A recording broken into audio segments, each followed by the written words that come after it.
अगली सीट है महाराजगंज की सीट, यहाँ का महाराज कौन होगा? देखिए, यहाँ का महाराज कौन होगा, जी, यह भी एक बड़ा सवाल है। बड़ा सवाल है। बड़ा सवाल इसलिए है कि आपने ठीक ही कहा कि गंज है और महाराज का गंज है, महाराज का गंज है। महाराज का गंज है। तो पहले तो एनडीए में यह सीट जेडीयू की ही रहती है, हम्म, क्योंकि जेडीयू ही लड़ती आई है, हम्म, यह तय हो जाना है।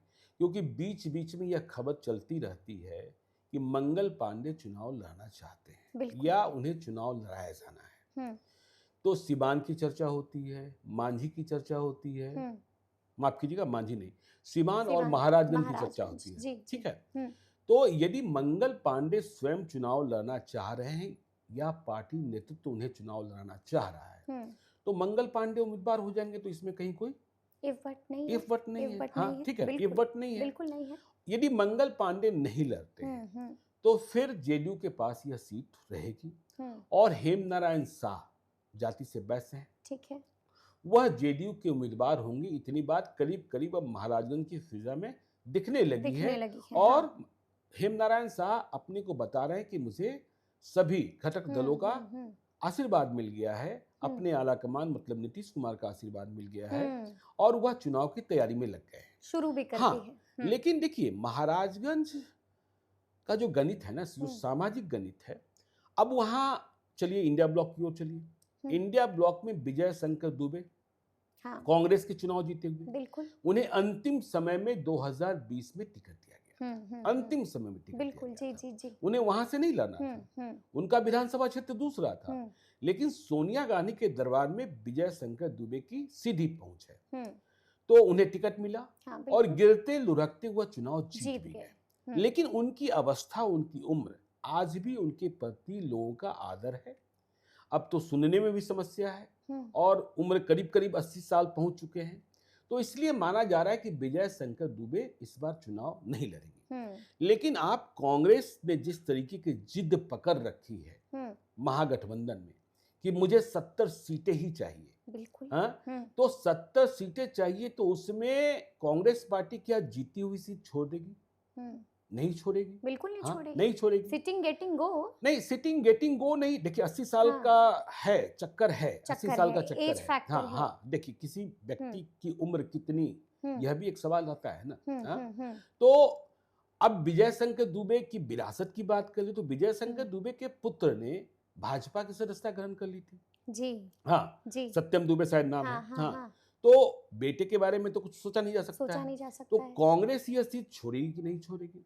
इस सीट पर बहुत जबरदस्त नजर वीआईपी की है, अच्छा, विकासशील इंसान पार्टी जी, क्योंकि मुकेश सहनी किसी भी कीमत पर अपनी पार्टी का विस्तार, सामाजिक विस्तार चाहते हैं कि यह न कहा जाए कि हमारी पार्टी सिर्फ मल्लाहों की पार्टी है, हमारी पार्टी सिर्फ निषाद की पार्टी है। इसलिए वह चाहते हैं कि उनकी पार्टी से कई जाति समूहों के उम्मीदवार चुनाव लड़ें। 2020 में भले हार गए, लेकिन उन्होंने छपरा और सिवान के बीच बनियापुर विधानसभा क्षेत्र से एक भूमिहार को चुनाव लड़ाया था। बिल्कुल।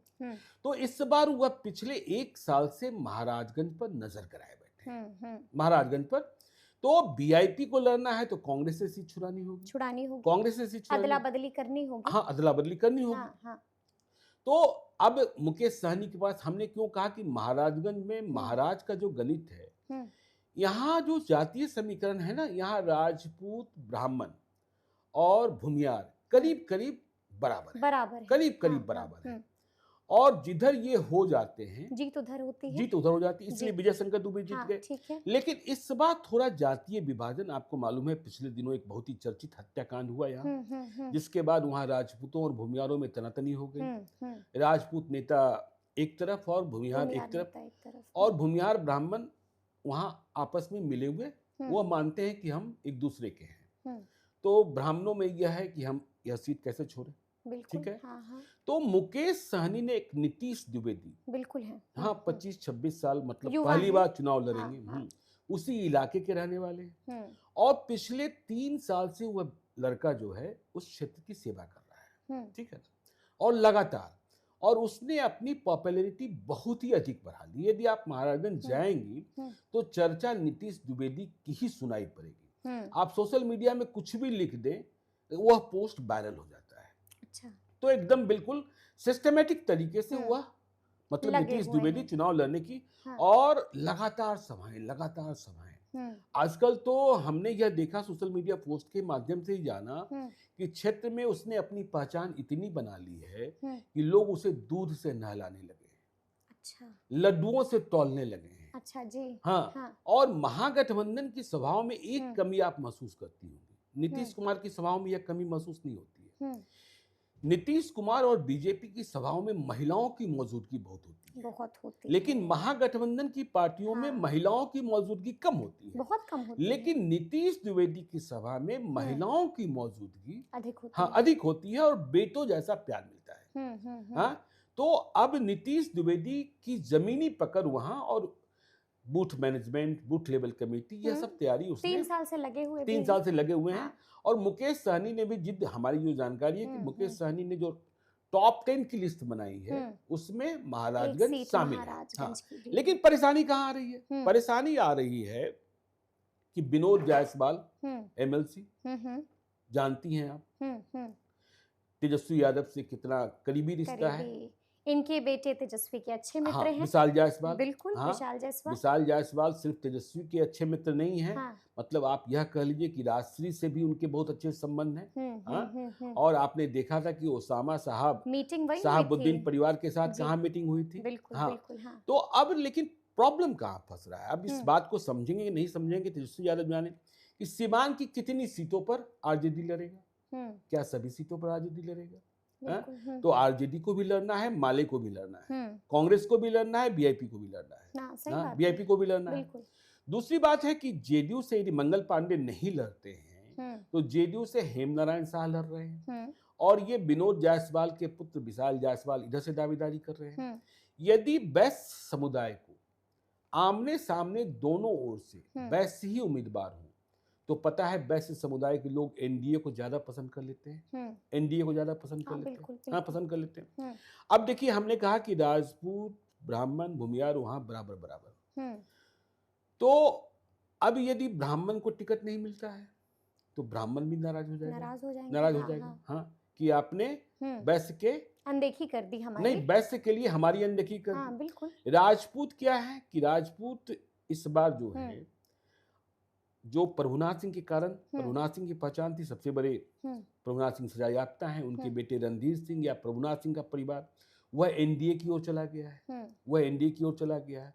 पूरे छपरा सिवान में राजपूत नेताओं की अकाल आरजेडी के पास है। बिल्कुल। हाँ, आरजेडी की।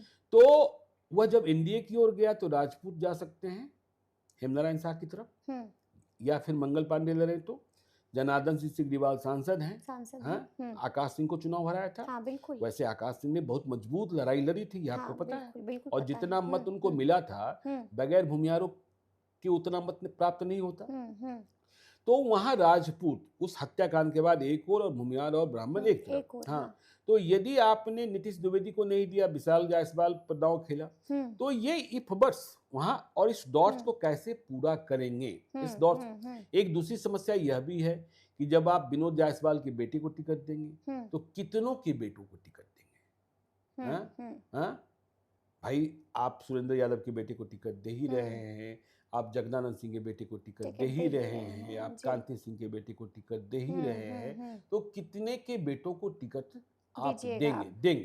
तो यह देखने की बात है। तो वहां इस डॉट्स को पूरा करना है और दोनों गठबंधनों में नजदीकी मुकाबला है टिकट की दावेदारी को लेकर। कांग्रेस पार्टी दावा छोड़ती है कि नहीं छोड़ती, क्योंकि कांग्रेस पार्टी के पास कोई मजबूत उम्मीदवार नहीं दिख रहा है। हाँ। और नीतीश द्विवेदी की जैसी तैयारी है, चुनाव लड़ना तय मानिए। चुनाव लड़ना तय मानिए। तो ये महाराजगंज की स्थिति है।